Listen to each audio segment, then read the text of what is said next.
Ginawa naming motel ang fire exit sa building na pinagtatrabahuhan ko. Isang masayang Paskong darating sa inyo, Kuya Junjun.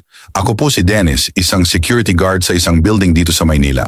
At meron po akong naging karelasyon na nagtatrabaho sa building na pinagtatrabahuhan ko na hindi ko akalain na palaban pala.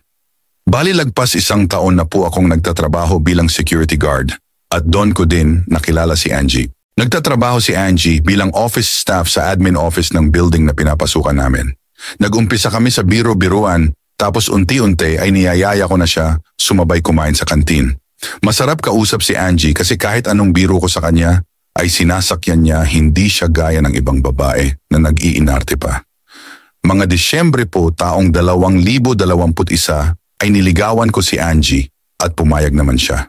Simula noon ay lagi na siyang napunta sa inuupahan kong kwarto malapit sa building na pinagtatrabahuhan ko.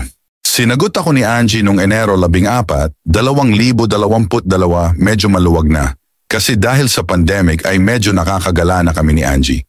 Dahil natapat ang first month series namin sa Valentine's Day, ay nag-decide kami na mag-date at kumain sa labas.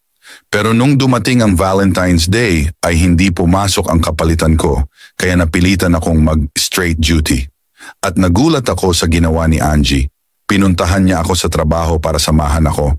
At doon na lang daw kami mag-celebrate ng Valentine's. Pagkatapos namin kumain ng dala niyang food, ay humingi ako ng pasensya kasi hindi namin natuloy ang mga plano namin. At doon ay biniro ko siya na sayang kasi hindi ko siya makakain nung araw na yon. Natawa si Angie at sabi niya na, "Ano ka ba?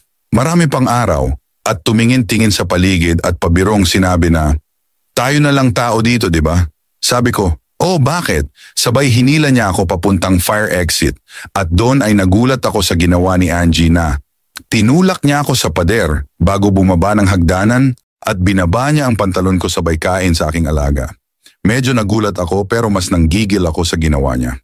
Kaya sinabayan ko siya sa trip niya at doon ay pinatalikod ko siya at pinakapit sa hagdanan. At doon ay sagaran kong si Angie, sabay hila sa kanyang buhok na para akong nakasakay sa kabayo. Wala akong ibang narinig kay Angie kundi malakas na ungol at sigaw na sige pa, sige pa. Pagkatapos namin noon ay agad kami nang nagbihis at bumalik sa pwesto ko. Pero hindi ko makakalimutan yung ginawa namin na yon. Isang kakaibang Valentine's Day ang na-experience ko. Salamat kay Angie.